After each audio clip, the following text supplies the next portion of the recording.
బిడ్డలముగా ఆయన సన్నిధికి ఆరాధించుటకు ప్రభు మనల్ని తీసుకొని వచ్చినాడు కనుక మనమందరం కూడా దేవుని గొప్పతనాన్ని ఎరిగినటువంటి వారముగా ప్రభు మన జీవితంలో చేసినటువంటి మేలులు ఉపకారములు అన్నీ కూడా తలపోసుకుంటూ ఆయన సన్నిధిలో మనము ఆరాధించాలని దేవుని యొక్క నిత్యమైనటువంటి సంకల్పం కదా. ఎంతోమంది దినాన్ని చూడలేక ఈ లోకాన్ని వెళ్ళిపోయినారు.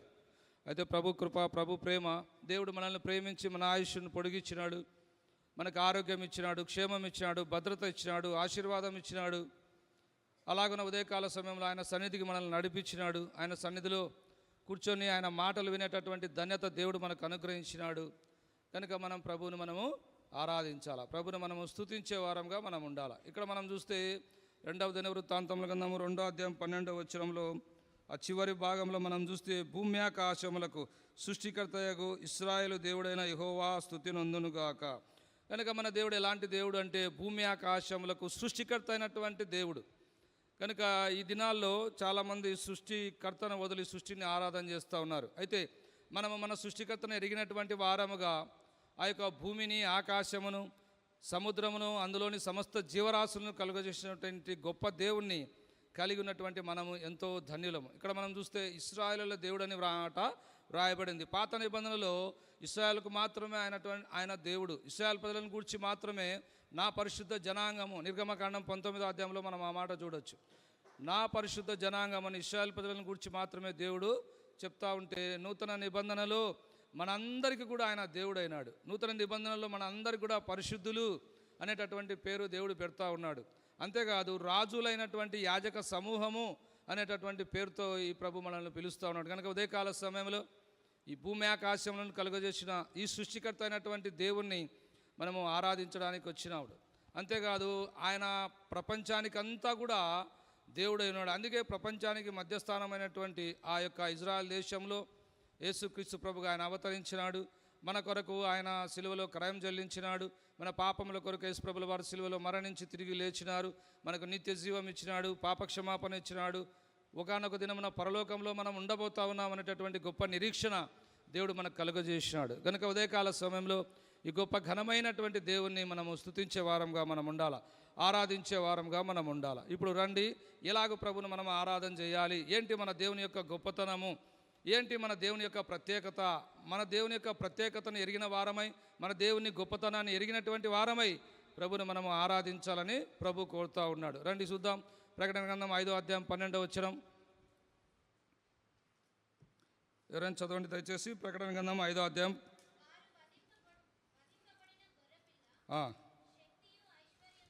శక్తియు ఐశ్వర్యమును జ్ఞానమును బలమును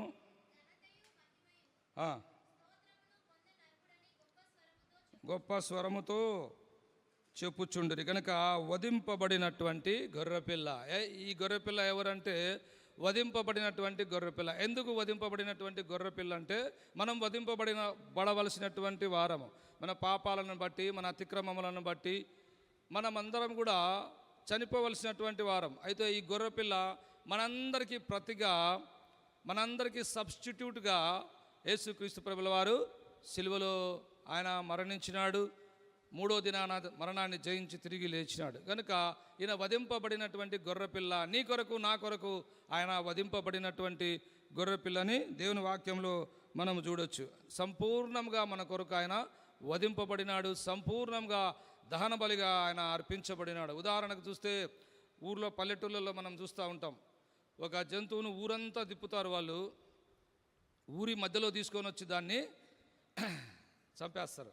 ఎందుకంటే ఊరందరి యొక్క పాపము దాని మీద మోపబడి ఆ విధంగా దాన్ని బలిస్తారు. అయితే యేసుక్రీస్తు ప్రభుల వారు ప్రపంచంలో ఉండే సర్వమానవాళి పాపముల కొరకు, సర్వమానవాళిని పాపం నుంచి రక్షించడానికి యేసుక్రీస్తు ప్రభుల వారు తాను దహన బలిగా అర్పించబడినాడు. పాత నిబంధనల్లో మనం చూడొచ్చు అద్భుతమైనటువంటి బలులు, అవి బాహ్య సంబంధమైనటువంటి బలులు. అలాగూ బాహ్య సంబంధమైన బలులు అర్పించి మన పితరులు ప్రభువును ఆరాధించేవారు. అయితే ఎలాంటి బాహ్య సంబంధమైన బలులు మనం ఇప్పుడు అర్పించాల్సిన అవసరం లేదు. ఎందుకు అంటే ఆ యొక్క వధింపబడినటువంటి గొర్రెపిల్ల నీ కొరకు నా కొరకు ఆయన వధింపబడినటువంటి వాడుగా ఉన్నాడు. కనుక మనకు ప్రతిగా మన స్థానాన్ని ఆయన తీసుకున్నాడు. కనుక ఎట్లా ఆయన మన స్థానాన్ని తీసుకున్నాడు, ఆయన బదులుగా మనకు ఏమిచ్చినాడు అంటే కొన్ని మాటలు మనం ఈరోజు ధ్యానం చేద్దాం రండి. ఇర్మియా గ్రంథము 33వ అధ్యాయము, ఇర్మియా గ్రంథం 33:13 దయచేసి చదవండి. ఇర్మియా గ్రంథం 33వ అధ్యాయం 13వ వచనం, 31:13 క్షమించండి, ఇర్మియా 31:13.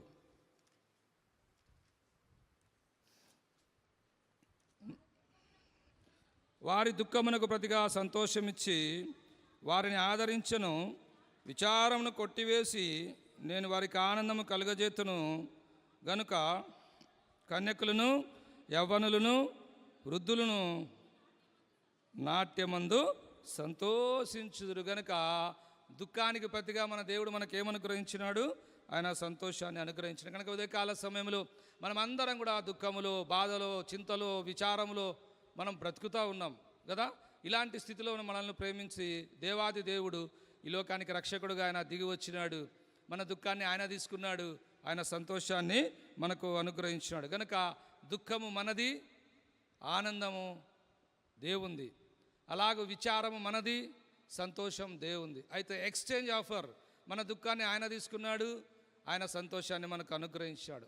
కనుక దుఃఖము మన జీవితంలో ఎందుకు వచ్చింది? ఎందుకు బాధ? ఎందుకు విచారం? ఎందుకు మనము దుఃఖంలో ఉన్నాము అంటే కొన్ని మాటలు మనం చూద్దాం. మన జీవితం ఎలాగుందో నిర్గమాకాండం 3వ అధ్యాయం 7వ వచనం దయచేసి చదవండి. నిర్గమాకాండము 3వ అధ్యాయం 7వ వచనం దయచేసి చదవండి. నా ప్రజల బాధను నిశ్చయంగా చూచితిని,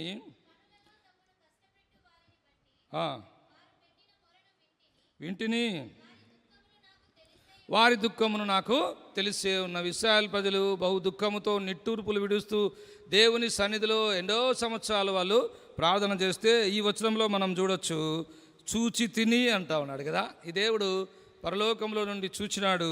అంతేకాదు వారి మొర వింటిని, వారి దుఃఖము నాకు తెలిసే ఉన్నది. ఎందుకు వారు దుఃఖపడుతూ ఉన్నారు? ఎందుకు వారి జీవితంలో దుఃఖము, బాధ, చింత, ఆవేదన ఉందంటే వారు ఐగుప్తు యొక్క దాస్యంలో వాళ్ళు బతుకుతూ ఉన్నారు. కనుక మన జీవిత యాత్రలో ప్రభుని ఎరగక ముందు, ప్రభు సన్నిధికి రాకముందు, ప్రభుని అంగీకరించక మునుపు మనం కూడా ఈ లోకం అనేటటువంటి దాస్యంలో మనం బ్రతుకుతూ ఉన్నాం. ఈ లోకం మనల్ని ఏలుబడి చేస్తూ ఉంది. కనుక ఇలాంటి స్థితిలో ఉన్నటువంటి మన జీవితంలో ఎంతో దుఃఖము, విచారము కదా. ఇందును బట్టి మనము దుఃఖపడుతూ ఉన్నాం, విచారపడుతూ ఉన్నాం. ఒక మాట చూద్దాం రండి. 2 కొరింథీయులకు రాసిన పత్రిక 2వ కొరింథీయులకు రాసిన పత్రిక 7వ అధ్యాయం 10వ వచనం దయచేసి చదవండి. దైవ చిత్తానుసారమైన దుఃఖము రక్షణార్థమైనటువంటి మారు మనసు. కనుక ఒక దినాన దేవుని యొక్క మాటలు మనల్ని తాకినాయి. దేవుని మాటలు మనల్ని తాకి, అరే ఏంటి నేను ఈ లోకంలో బ్రతుకుతా ఉన్నానా? నా జీవితం ఇంత భయంకరంగా ఉందా? ఇది సత్యమా? ఒకప్పుడు సత్యాన్ని గ్రహించలేనటువంటి స్థితి, ఇహలోక దేవత మన మనోనేత్రాలకు గుడితనం కలుగజేసింది. నిజదేవుని ఎరగకుండా, నిజదేవుని చూడకుండా, నిజదేవునితో మనం ఉండకుండా అది మనకు అడ్డగిస్తూ వచ్చింది. ఒకానొక దినమున సువార్తను విన్నాం, నిజదేవుని మనం చూడగలిగినాం, మన పాపాలకు క్షమాపణ మనం పొందగలిగినాం, నిజదేవుని మనం చూడగలిగినాం. కనుక ప్రభుని ఎరగక మునుపు మన స్థితి ఈ లోకం యొక్క దాస్యంలో మనము బతుకుతూ ఉన్నాము. కనుక దేవుని వాక్యంలో మనం చూస్తే ఐగుప్తు బంధకము, అశ్షూరీయుల చెర, అమ్మోనీయుల చెర, ఫిలిస్తీయుల చెర, ఇలాగా దేవుని వాక్యంలో చాలా బంధకాలు ఉన్నాయి, చాలా చెరలు ఉన్నాయి. ఇశ్రాయేలు ప్రజలను దేవుడు ఆ చెరల గుండా తీసుకుపోయి వారికి ఎన్నో విషయాలు నేర్పిస్తూ వచ్చినాడు. మనం కూడా మన జీవిత యాత్రలో ఈ లోకం అనేటటువంటి చెరలో, ఈ పాపములో, ఈ పాపం యొక్క బంధకములో మన జీవితం ఉండేది. అలాంటి స్థితిలో ఉన్నటువంటి మనలను దేవుడు అద్భుతంగా కరుణించి ఆయన క్షమించుటకు ఆయన ఈ లోకానికి దిగి వచ్చినాడు. ఇప్పుడు చెప్పండి, దుఃఖం మనకు ఎందుకు వచ్చింది? మనం లోకంలో బ్రతుకుతూ ఉన్నాం. పాప భూయిష్టమైనటువంటి లోకంలో పాపమునే తినుచు, పాపముని త్రాగుచు, పాపంలో సుఖిస్తూ, పాపంలో మనము మరణించేటటువంటి వారంగా మనం ఉంటా ఉన్నాం. అందును బట్టి మన జీవితంలో దుఃఖం, అందును బట్టి మన జీవితంలో విచారం వచ్చింది. రెండోదిగా మనం చూద్దాం రండి. కీర్తనల గ్రంథము 38 కీర్తన 6వ వచనం మీరు చదవండి దయచేసి. 2వ తలంపు, ఎందుకు మనకు దుఃఖం వచ్చింది? శ్రమ చేత మిక్కిలి కృంగియున్నాను, దినమెల్లా దుఃఖాక్రాంతుడనై నేను సంచరించుచున్నాను. చదవండి చదవండి.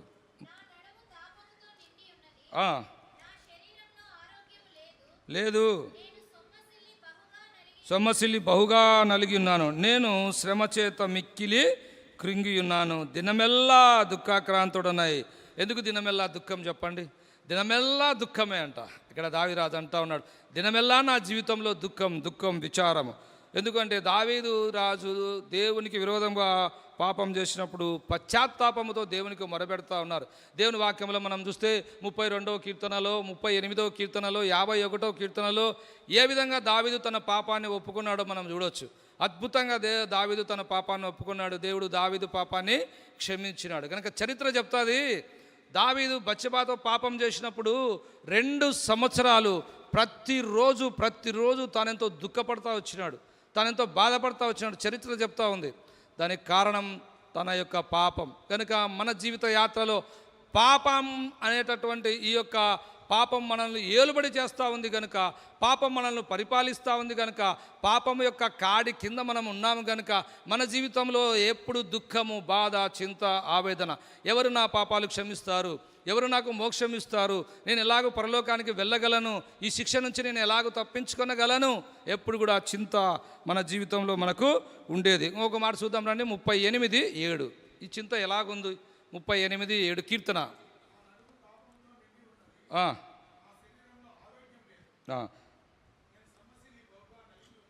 38:17 బ్రదర్, 38:17.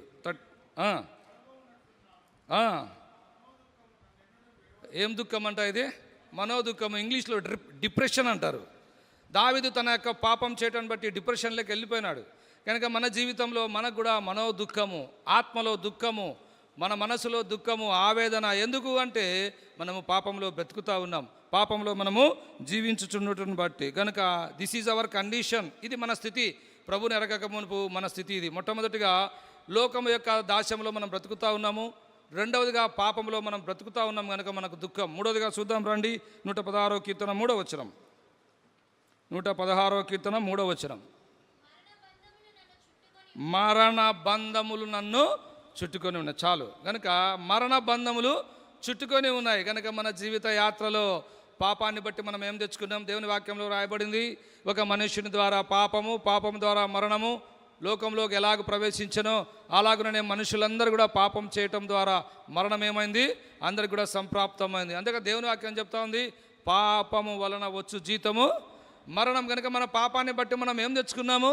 మరణాన్ని తెచ్చుకున్నాము. కనుక మరణ భయము మానవుని పట్టి పీడిస్తూ ఉంది. ప్రపంచంలో భయం ఏదైనా ఉంది అంటే, మామూలుగా సైంటిస్టులు సర్వే చేసినారంట, చేస్తే 297 రకాల భయాలు మానవుని పట్టి పీడిస్తూ ఉన్నాయంట.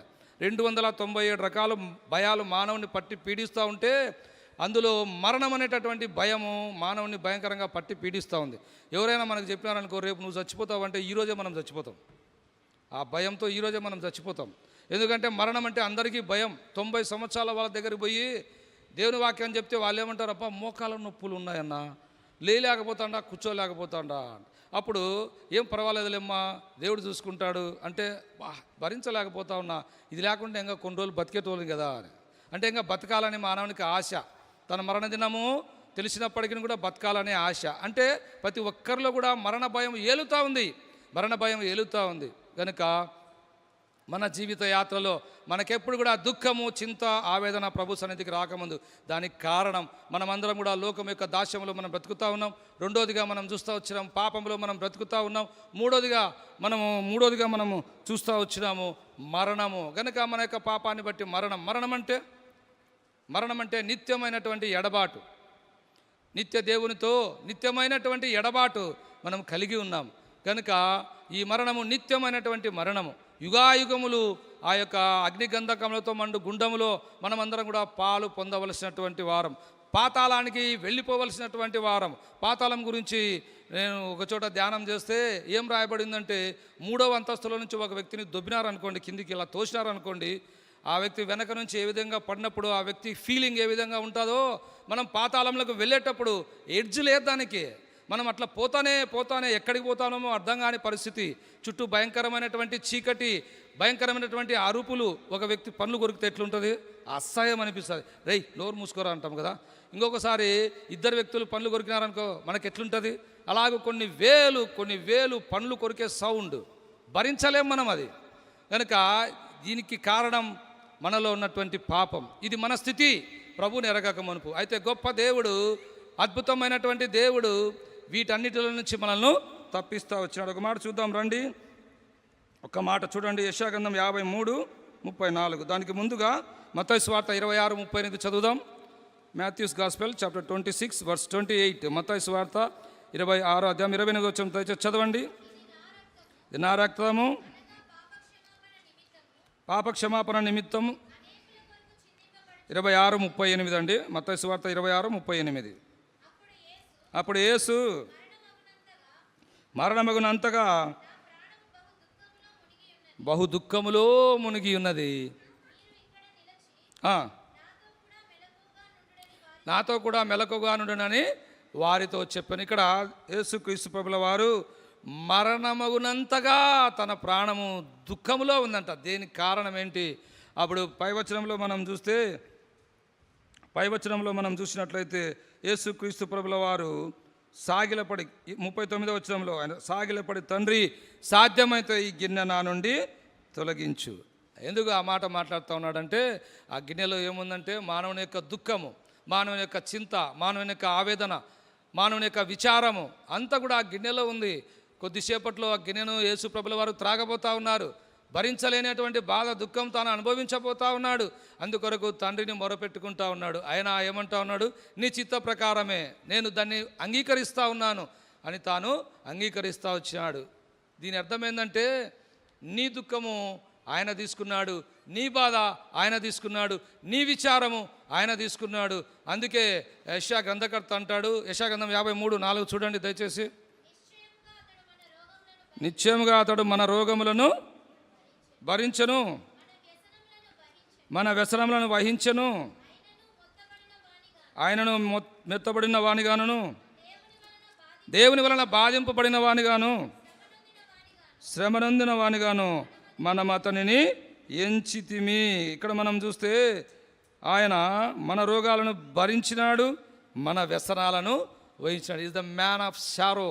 ఆ యొక్క దుఃఖము, బాధ, చింత, ఆవేదన యేసుక్రీస్తు ప్రభుల వారు సిలువలో తాను అనుభవిస్తూ వచ్చినాడు. నువ్వు పొందవలసినటువంటి శిక్ష ఆయన పొందుతూ వచ్చినాడు. నీకు బదులుగా వధింపబడినటువంటి గొర్రెపిల్ల, సబ్స్టిట్యూట్ ల్యాంబ్, నీ కొరకు నా కొరకు వధింపబడినటువంటి గొర్రెపిల్లగా యేసుక్రీస్తు ప్రభుల వారు సిలువలో పలు బాధలు పొందినాడు. వ్యసనాక్రాంతుడైనాడు, వ్యాధిగ్రస్తుడైనాడు, వ్యాధిని అనుభవించినాడు, మన రోగాలను భరించినాడు. కనుక ఈ విధంగా యేసుక్రీస్తు ప్రభుల వారు ఆయన సిలువలో మరణించి తిరిగి లేచుట వలన మన దుఃఖాన్ని తీసేసినాడు. ఎట్లా మన దుఃఖాన్ని ఆయన తీసేసినాడు? ఎట్లా మనము ఈ దుఃఖం నుంచి నివారణ పొందగలిగినాం? మన దుఃఖం కొరకు ఆయన ఏం చేసినాడు? కొన్ని మాటలు మనం చూద్దాం రండి. యెషయా గ్రంథం 35వ అధ్యాయము, యెషయా గ్రంథం 35వ అధ్యాయం 9వ వచనం. ఎక్కవు, విమోచింపబడిన వారు అక్కడ నడుచురు. యెహోవా విమోచించిన వారు పాటలు పాడుచు తిరిగి సియోనుకు వచ్చెదరు. కనుక యెహోవా విమోచించినటువంటి వారు, కనుక ద ఫస్ట్ వన్ యేసుక్రీస్తు ప్రభుల వారు సిలువలో చేసినటువంటి కార్యాన్ని బట్టి మనం పొందిన ఆశీర్వాదం, విమోచన. దేవుడు మనల్ని విమోచించినాడు. ఆయన ఎప్పుడు దుఃఖము, నిట్టూర్పు ఎప్పుడు ఎగిరిపోతుంది? ఒక మనిషికి దుఃఖము, నిట్టూర్పు ఎప్పుడు ఎగిరిపోతుందంటే తనలో ఉన్నటువంటి పాపం పోయినప్పుడు, తనలో ఉన్నటువంటి ఆ యొక్క అపవిత్రత పోయినప్పుడు అతని మనసు సంతోషం, అతని మనసు తేలికవుతుంది. అలాగే మన జీవిత యాత్రలో మన దుఃఖం తీసివేయబడినప్పుడు, మన బాధ తీసివేయబడినప్పుడు మన జీవితంలో ఏమొచ్చిందంట? వారి తలల మీద నిత్యమైనటువంటి ఆనందం. ఏం ఆనందం ఇది? నిత్యమైనటువంటి ఆనందం, ఎటర్నల్ జాయ్. ఎప్పుడు కూడా నిత్యమైనటువంటి సంతోషం. మన జీవితంలో ఏమున్నా ఏం పోయినా ఎప్పుడు కూడా నిలిచి ఉండేటటువంటి ఆనందం. ఏ పరిస్థితి అయినా సరే, ఎలాంటి కష్టమైనా, ఎలాంటి బాధ అయినా, ఎలాంటి దుఃఖమైనా, ఎలాంటి వేదనైనా, ఎలాంటి నిందైనా, ఎలాంటి అవమానమైనా, ఎలాంటి పరిస్థితి అయినా కూడా ఎప్పుడు కూడా నిత్యమైనటువంటి సంతోషం, నిత్యమైనటువంటి ఆనందాన్ని యేసుక్రీస్తు ప్రభుల వారు మనకు అనుగ్రహించినాడు. దానికి కారణం ఒకటి, మనమందరం కూడా విమోచింపబడినాం. విమోచించబడడానికి ఆ దేవుడు ఏం చేసినాడు? దేవుని వాక్యంలో వ్రాయబడింది, వెండి బంగారముల వంటి క్షయ వస్తువులతో నేను మిమ్మల్ని విమోచించలేదు, కానీ నిర్దోషమైన నిష్కలంకమైనటువంటి క్రీస్తు రక్తం ద్వారా ఆయన మనల్ని విమోచించినాడు. సోదరి సోదరుడా, నీ జీవితంలో పాపపు చెర నుంచి విడిపించబడినావా? మరణ బంధకం నుంచి విడిపించబడినావా? ఐగుప్తు దాస్యం నుంచి విడిపించబడినావా? విమోచింపబడినావా? నీ జీవితంలో నిత్యమైనటువంటి ఆనందం, సంతోషం నువ్వు పొందగలుగుతూ ఉంటే ఈరోజు ప్రభువును బిగ్గరగా ఆరాధించు. ప్రభువా, నా జీవితంలో నా పాపాన్ని బట్టి దుఃఖం, నేను మరణానికి పాత్రుడను, ఎవరు నా దుఃఖాన్ని తీసేయలేరు ప్రభువా, ఎవరు నా దుఃఖాన్ని పంచుకోలేదు ప్రభువా, నీవొక్కడవే నా కొరకు ఈ లోకానికి వచ్చినావు, వధింపబడినావు నా కొరకు, సిలువలో వ్యసనాక్రాంతుడవైనావు, వ్యాధి నొందినావు, బాధ నొందినావు ప్రభువా, నా జీవితంలో నా దుఃఖాన్ని నువ్వు తీసుకున్నావు, నిత్యమైనటువంటి ఆనందాన్ని నాకు అనుగ్రహించినావు అయ్యా. ఉదయకాల సమయంలో నీకు నేను ఏమి ఇవ్వగలను యేసయ్యా అని ప్రభుని మనం ఆరాధించాలి. రెండో ఆశీర్వాదం చూద్దాం రండి. 126వ కీర్తన 1, 2 దయచేసి చదవండి. యెహోవా చెరలో నుండి రప్పించినప్పుడు కలలు కనే వారి వలె ఉంటిమి. మన నోటి నిండా ఏముందంట? నవ్వు. నోటి నిండా నవ్వు ఉంది. కళ అంటే తెలుసు కదా మనకు. కళ పడుకుంటే వస్తాయి కళలు కదా, మేలుకుంటే కళలు రావు, పడుకుంటే కళలు వస్తాయి. ఒకసారి మన జీవితాన్ని మన గుండె మీద చేసుకొని ఒక్కసారి కళ్ళు మూసుకొని మనం ఆలోచన చేస్తే ఎంత దౌర్భాగ్యులము. మనమేంది, మన పాపాలు క్షమించబడ్డం ఏంది, యేసు ప్రభువుని నమ్ముకోవడం ఏంది, యేసు ప్రభువు మన పాపాలు క్షమించడం ఏంది, మనం పరలోకానికి వారసులు కావడం ఏంది, ఇదంతా మన జీవితంలో కలగాదా? కళ నుంచి తేరుకుంటే మన నోటి నిండా ఏముందంట? నవ్వు, సంతోషం, ఆనందం. అవును ప్రభువా, నేను పాపపు చెరలో నేను బ్రతుకుతూ ఉంటుంది కదా ప్రభువా, అలాంటి పాప చెర నుంచి నన్ను విడిపించినావు దేవా, నీకు వందనాలు. ఒకసారి జైల్లో సువార్తకు పోయినాం, ఖైదీల మధ్య సువార్త ప్రకటించడానికి పోతే పాటలు పాడుతూ ఉన్నాము, వాళ్ళ ముఖమంతా విచారంగా ఉంది. ఎందుకంటే నీకేం నాయనా, నువ్వు ఎన్నైనా చెప్తావు, బయట ఉండవు, లోపల చచ్చిపోతాను, మాకు తెలుసు మా బాధ అని కదా. ఆ విధంగా ఆ యొక్క వాక్యం అంతా చెప్పి పాట పాడి సువార్త చెప్పిన తర్వాత కొంతమందిని తెచ్చి వాళ్ళు కూర్చోబెట్టలేదు, కొంతమందిని లోపలే పెట్టినారు. వాళ్ళ దగ్గరికి సువార్త చెప్పడానికి పోతే వాళ్ళంటా ఉన్నారు, మేము ఎప్పుడు బయటకు వస్తామో, ఎప్పుడు పొద్దుటూరును మళ్ళా చూస్తామో. అంటే వారి జీవితంలో ఏముంది? బయటికి రావాలా, బయట పడాలా కదా, ఏమేమో చేస్తూ ఉంటారు. అయితే మనం పాపం నుంచి బయటపడడానికి ₹1 కూడా ఖర్చు పెట్టలే. ఎవరైనా పెట్టినారా? నాకు తెలిసి ఎవరం ₹1 కూడా చెల్లించాలి. కేవలం యేసయ్యా నేను పాపినయ్యా, నన్ను క్షమించు, నీ రక్తంతో నన్ను కడుగుదేవా అన్నాము. ప్రేమ కలిగినటువంటి దేవుడు, కరుడు గట్టినటువంటి పాపులము కదా, ఎంత భయంకరమైనటువంటి పాపులము. ఒక్కసారి ఆలోచన చేయండి. మన గత జీవితం ఏం మాట్లాడుతూ బతుకుతూ ఉన్నాం, ఏం చూస్తూ బతుకుతూ ఉన్నాం, ఏం తింటా బతుకుతూ ఉన్నాం, ఎవరితో స్నేహం చేస్తూ ఉన్నాం. మన గత జీవితంలో అన్నీ మానేసినాడు దేవుడు. జీవం గల ఆలయానికి దేవుడు మనల్ని తీసుకొని వచ్చినాడు. జీవం గల దేవుణ్ణి ఆరాధించే భాగ్యముని దేవుడు మనకు అనుగ్రహించినాడు. కనుక పాపపు చెరలో నుంచి నువ్వు విడిపించబడి ఉంటే ఉదయకాల సమయంలో ప్రభుని స్తుతించు. ప్రభువా, పాపపు చెరల నుంచి నువ్వు నన్ను విడిపించినావు, పాప బంధకాల నుంచి నన్ను విడిపించినావు, నా నోటి నిండా నువ్వు నాకు ఏమిచ్చాడంట? నవ్వు ఇచ్చినాడు కంట. ఒక మాట చూద్దాం రండి. 1 పేతురు 1వ అధ్యాయము 9వ వచనం చదవండి దయచేసి. 1 పేతురు 1:9 దయచేసి చదవండి. మీరు ఆయనను చూడకపోయినను ఆయనను ప్రేమించుచున్నారు,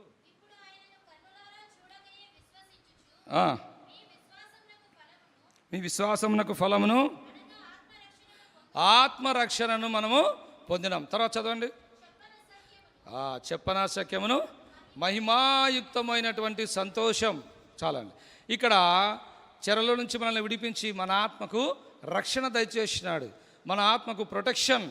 దేవుడు అనునిత్యం మన ఆత్మను కాపాడుతూ ఉన్నాడు. అంతేనా? మహిమాయుక్తమునైనటువంటి సంతోషం. ఎవ్వరు చెప్పలేరు మనకుండే సంతోషం. ఈ సంతోషం మన నుండి ఎవ్వరు తీసేయలేరు. ఏంటి ఆ సంతోషం అంటే? మహిమాయుక్తమైనటువంటి సంతోషం, నిత్యమైనటువంటి సంతోషం, మహిమాయుక్తమైనటువంటి సంతోషాన్ని దేవుడు మనకు అనుగ్రహించాడు. చివరిగా చూసుకొని మనం ముగిద్దాం. కీర్తన 40వ అధ్యాయము 3వ వచనం దయచేసి చదవండి.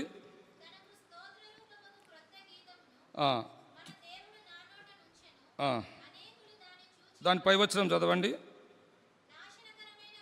నాశనకరమైన గుంటలో, జిగటగల దొంగ ఊబిలో పైకెత్తెను, నా పాదములు బండ మీద నిలువు. కనుక మనమందరం కూడా నాశనకరమైన గుంటలో ఉండేటోళ్ళకి సంతోషం ఉంటుందా? ఉండదు కదా. ఎప్పుడు గుంటలో నుంచి బయటికి రావాలా, ఎవరు మనల్ని కాపాడుతారు అని ఎదురు చూస్తూ ఉంటాం. అలాంటి గుంటలో మనం బ్రతుకుతూ ఉన్నాం.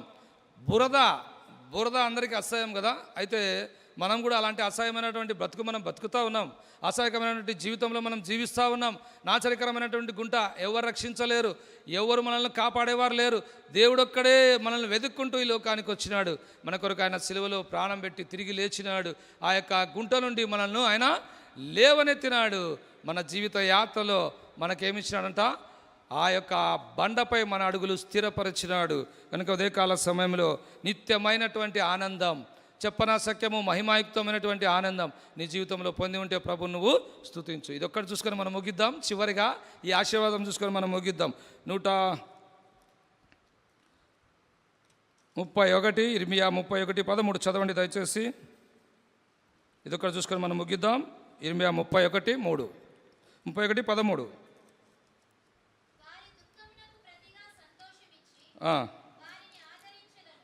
సంతోషమిచ్చి తర్వాత ఏం చేసినాడంట, ఆదరించినాడు. కనుక మనకు ఆదరణ, మనకు నెమ్మది, మనకు శాంతి ఒక్క దేవుని ఆలయంలోనే, దేవుని మందిరంలోనే. కనుక దేవుని ఆలయానికి ఆయన మనల్ని తీసుకొని వచ్చినాడు. దేవుని మందిరంలో మనల్ని ఆదరించినాడు. దేవుని మందిరంలో మనకు ఆదరణ, నెమ్మది దేవుడు మనకు అనుగ్రహించినటువంటి వాడుగా ఉన్నాడు. కనుక ఉదయకాల సమయంలో ఈ ఆదరణ, ఈ నెమ్మది, శాంతి మనం పొంది ఉంటే ప్రభుని మనము ఆరాధించాలి. కనుక మన జీవితం ఆ యొక్క లోకంలో, ఆ యొక్క పాపపు చెరలో మనం బతుకుతూ ఉన్నాము, పాపంలో మనం జీవిస్తూ ఉన్నాము. మరణ భయం చేత మనము ఆ యొక్క మరణానికి దాస్యం కింద మనం బ్రతుకుతూ ఉంటే దేవుడు మనల్ని విమోచించినాడు. మనకు నిత్యమైనటువంటి ఆనందం మనకు దేవుడు అనుగ్రహించినాడు. చెరలో నుంచి మనకు విడిపించినాడు. చెప్పనశక్యము మహిమాయుక్తమైన సంతోషం మనకు అనుగ్రహించినాడు. గుంటలో నుండి మనల్ని లేవనెత్తినాడు. మన జీవితంలో నిత్యమైనటువంటి ఆనందం మనకు అనుగ్రహించినాడు. ఇవన్నీ ఇవ్వడమే కాకుండా ఆయన ఆలయానికి మనల్ని నడిపించినాడు. ఆయన ఆలయంలో మనల్ని ఆదరిస్తూ, మనల్ని పోషిస్తూ, మనల్ని హెచ్చిస్తూ, మనల్ని బలపరుస్తూ, మనకు తోడుగా ఉంటూ మనల్ని నడిపిస్తూ ఉన్నాడు. కనుక ఉదయకాల సమయంలో ఈ గొప్ప దేవుని మనము ఆరాధించుదుముగాక. అలాగ ఆరాధించుటకు ప్రభు మనకు సహాయం చేయనుగాక.